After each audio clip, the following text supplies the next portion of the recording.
Rising Rajasthan investment summit 2024 को सफल बनाने के लिए उद्योग एवं वाणिज्यिक विभाग के अधिकारी दिन रात मेहनत कर रहे हैं। निवेशकों से बातचीत करना हो या फिर अब तक हुए एमओयू को अमली जामा पहनाना हो, तमाम अधिकारी इसी बात में जुटे हैं कि जब ये समिट पूरी हो तब तक रिकॉर्ड निवेश प्रदेश में आए। उद्योग एवं वाणिज्यिक विभाग के कमिश्नर रोहित गुप्ता से राइजिंग राजस्थान समिट की तैयारियों को लेकर खास बातचीत की हमारे सीनियर रिपोर्टर जियाउद्दीन खान ने। देखिए, राजस्थान को आर्थिक तौर पे मजबूत बनाने का सपना देखा सीएम भजनलाल शर्मा ने और इस सपने को साकार करने में जुट गए उद्योग और वाणिज्य विभाग। मंत्री अपनी भूमिका निभा रहे हैं, सीएम अपनी भूमिका निभा रहे हैं, लेकिन समिट जो होने वाली है राइजिंग राजस्थान इन्वेस्टमेंट समिट, इसको किस तरह से क्रियान्वयन किया जाए इसको लेकर उद्योग विभाग के जो अधिकारी हैं रात दिन मेहनत में लगे हुए हैं। हमारे साथ बात करने के लिए मौजूद हैं आयुक्त उद्योग और वाणिज्य विभाग के गुप्ता जी। सर, किस तरह से एक चैलेंज है कि जो समिट होने वाली है ग्लोबल समिट, और इसके बाद कहते हैं कि दशा और दिशा दोनों बदलने वाली है। Rising Rajasthan global investment summit जो कि दिसंबर में 9, 10, 11 को आयोजित होने वाली है, ये समिट केवल एक 2 दिन 3 दिन का इवेंट नहीं है। इस बार इस समिट में कई इवेंट्स लगातार उस समिट से पहले आयोजित होंगे और जिसमें कि सभी विभाग पूरी इसमें एकजुट होकर काम कर रहे हैं। जैसे के लिए अभी मुंबई में ऑलरेडी एक रोड शो हुआ। अभी माननीय मुख्यमंत्री जी जापान और साउथ कोरिया गए हुए, हमारी टीम वहाँ पर है। इसके बाद अभी आने वाले समय में और भी कंट्रीज़ में इंटरनेशनल रोड शोज़ होंगे और इसके अलावा दिल्ली में आने वाले समय में रोड शो प्रस्तावित है, जिसमें कि ना केवल इन्वेस्टर्स मीट और उसके अलावा भी कई कार्यक्रम आयोजित किए जाएंगे। इस बार सभी डिपार्टमेंट्स भी डिपार्टमेंटल प्री समिट्स आयोजित कर रहे हैं। 9 विभागों द्वारा ये काम किया जाएगा समिट से पहले। डिस्ट्रिक्ट्स में प्रत्येक डिस्ट्रिक्ट में भी एक इन्वेस्टर मीट आयोजित की जाएगी।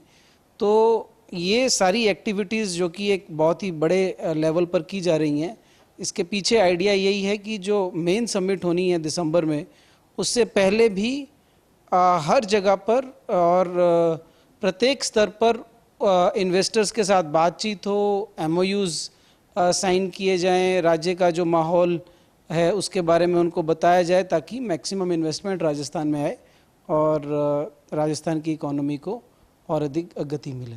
देखिए, एक चैलेंज होता है, चूँकि डिपार्टमेंट की जिम्मेदारी आपके पास भी है, तो एक इस चैलेंज को किस तरह से लिया? क्योंकि एक कहते हैं ना कि स्टाफ की भी कमी थी, कई बड़ी दिक्कतें भी थी, इन्वेस्टर आते हैं उनको कन्वेंस करना, और जो दिक्कतें इन्वेस्टर को आती हैं वो अब नहीं आ रही। कैसा बदलाव किया एकदम से इतनी जल्दी आपने? देखिए, ये तो सही है कि इतना बड़ा इवेंट आयोजित करना अपने आप में एक चैलेंज है, पर मेरे साथ जो टीम कर रही है उद्योग विभाग में वो बहुत अच्छी टीम है। हमारी सारी टीम इसमें लगी हुई है और इसके साथ नॉट केवल इंडस्ट्रीज़ डिपार्टमेंट, इसमें माननीय मुख्य सचिव ने भी लगातार मीटिंग्स लेके सभी डिपार्टमेंट्स को जोड़ा है। सभी डिपार्टमेंट्स इसमें लीड लेके काम कर रहे हैं। तो मेरा ये मानना है कि पूरी जो गवर्नमेंट है वो एक जुट होके इस इवेंट को कर रही है, तभी इस प्रकार का इवेंट सक्सेसफुल हो सकता है। देखिए, फोकस तो है राजस्थान में तमाम सेक्टर की इंडस्ट्रीज आए, लेकिन वो कौन कौन से अहम सेक्टर हैं जिसमें ज़्यादा इन्वेस्टर अपनी रुचि दिखा रहे हैं? देखिए, राजस्थान की अगर बात करें तो ट्रेडिशनली राजस्थान में एनर्जी में एक बड़ा फोकस एरिया रहता है। रिन्यूएबल एनर्जी जनरेशन में राजस्थान में हमेशा से इन्वेस्टर्स की एक रुचि रही है। अब वो रुचि आगे बढ़कर मैन्युफैक्चरिंग की तरफ भी, solar cell manufacturing, battery storage की तरफ बढ़ रही है। फिर ऑटोमोटिव हमारे लिए एक बहुत बड़ा सेक्टर है, तो उसमें इन्वेस्टर्स रुचि दिखा रहे हैं।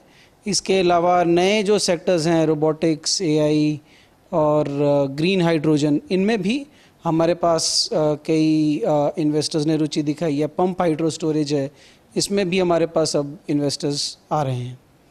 सर, देखिए, सरकार की तरफ से अहम वो किया गया कि 21 पॉलिसीज़ लेकर आए करीब। उन पॉलिसी का कितना फ़ायदा मिल रहा है?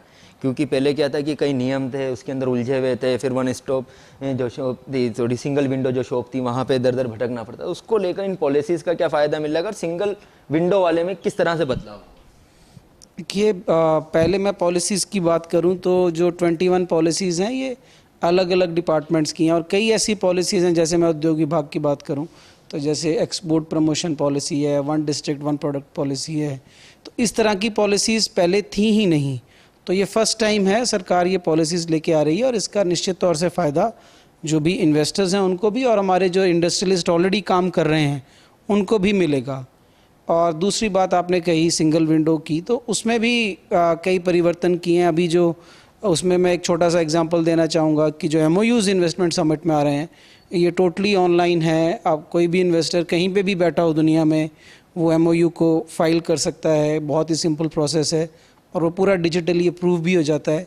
तो इस तरह से हम चेंजेस कर रहे हैं कि बेसिकली जो ट्रांजैक्शन इंडस्ट्रियलिस्ट का और इन्वेस्टर्स का गवर्नमेंट के साथ होता है वो स्मूथ हो। राइजिंग राजस्थान समिट राजस्थान के लिए मील का पत्थर बनेगी, उसके लिए तमाम बदलाव किए गए, तमाम नवाचार लाए गए विभाग के अंदर और उसी का नतीजा है कि लगातार इन्वेस्टर अब राजस्थान की धरा में निवेश करने को आतुर हैं। कैमरा पर्सन गिरीश के साथ Ziauddin Khan, first India news, Jaipur.